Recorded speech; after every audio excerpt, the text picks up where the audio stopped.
mõtle, et sa nagu istud, eks ju. No oled üksi niimoodi, istud kuidagi, ma ei tea, kas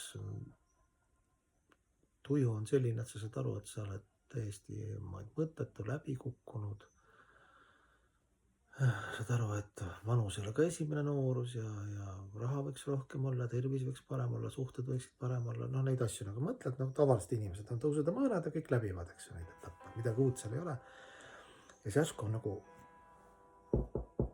kopp-kopp, tuleb postiljon, ütleb, et tere, siin on teile kiri.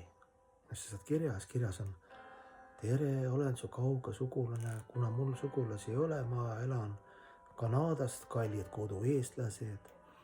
Et ma pärandasin sulle, noh, palju ei ole, et 50 miljonit.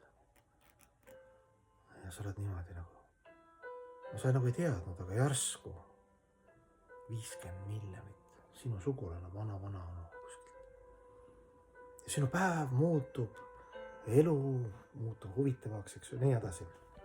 No ja ütleme, kui sa istud nii ja ma räägin seda, siis et nagu oodata sellist muutust, noh, see ei ole ka vist väga nagu arukas, et ootame, äkki mul juhtub see lugu, mis sa rääkisid, äkki mul ka juhtub nii, no tõenäosus päris null, aga siis, kui tuleb pühamees, ütleb, et tead, sa oled igavene hing, ainuke friend, kes su kõrval on ülihing su kõrval. Ja ülihing on siis Jumala üks avaldamisi.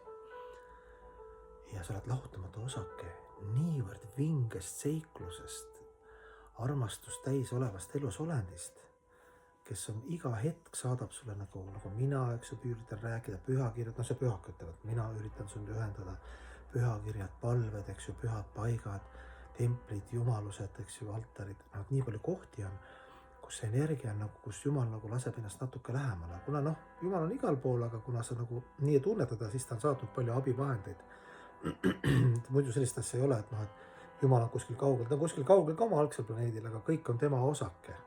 Kõik on temast lahutamatu. Sina oled ka, et sa oled võitnud pealoterii auhinna. Sinu kõige lähem sugulane on Jumal, kes armastab sind sellises, nagu sa oled praegu ka, kes on huvitatud sinust ainukesena tegelikult elu järel, kes alati ootab sind ära, lihtsalt ootab sinu armastuse valiku vabadust, et sa pööraks oma teaduse tema poole. Et ja see on reaalsus. See ei ole nagu, et ootad, et äkki on, nii ei ole. See, et seda praegu tunnete, eksisteerib tee ja teekond. Et oma kõige lähedasem ja armsam ja fantastiline see Jumala isiksus nagu üles leida.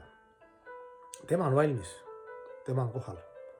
Nüüd need häälestumised ja teaduse nagu ja maskid ja kostüümid, nüüd tuleb seal nagu natuke tööd teha ja see on selline ilus ja huvitav seiklus koos tõusude ja mõõnadega. Et ega see ei olegi nii, et ta on kuskil kaugel ja mul ei ole omadusi. On küll, kõik on omadused, pühakirjad kirjutavad, sul on kõik olemas sees, lihtsalt tuleb üles leida. See ei ole, et sa pead pookima mingeid religioone, mingeid asju, need on lihtsalt abivahendid, mis aitavad sind karguda, eks ju. Aga sul on kõik olemas, ühendus, kõik see tippsugulane, tippalgne elusolend, eks ju, Jumal, kohe olemas, kohe käevarast. Palju õnne!